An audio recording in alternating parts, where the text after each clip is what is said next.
Breaking news చూస్తున్నాం. రైతుల గోసలు తెలంగాణ ప్రభుత్వానికి కానరావడం లేదన్నారు BJP state president Bandi Sanjay. BRS సర్కార్ తాగుడుకే ప్రిఫరెన్స్ ఇస్తున్నారని మండిపడ్డారు.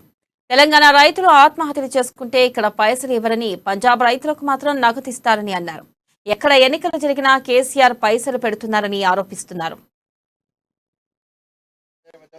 తెలంగాణలో ఒక అలాగే ఉన్నదండి. కొత్త వాతావరణం తెలంగాణ ప్రభుత్వం యొక్క ఆలోచన వేరుంటది. ఇది తాగుడు ఊడే పిఓ తెలంగాణ తెలంగాణ ఇదే ఇక తెలంగాణలో తాగుడు ఊడే. మన ముఖ్యమంత్రి కీడాలంటే తెలియదు ఆయన మాట్లాడాడు. ఏది మాట్లాడు ఏదైనా మాట్లాడు. ఆయన చాలా బిజీ ఉంటాడు. ఆయన ఇప్పుడు దేశ రాజకీయాల్లో ముందు పోవాలి కదా పాపం. ఆ ముందు ఓదోడికే కస్తాడు ఆయన గుర్తుంటే ఆయన కూర్చుకుంటాడు. ఏక్ నిరంజన్ పార్టీ మందు టేబుల్ మీద నిర్ణయం తీసుకునే పార్టీ. మొత్తం నిర్ణయాలన్నీ ఆ మందు పార్టీలో కూడా ఉంటాయి. మందు పేరు రాజా అంటారు. అయిపోయిన పరిస్థితి. మందు పేరు రాజా అంటారు, మందు పేరు రాజా అంటారు.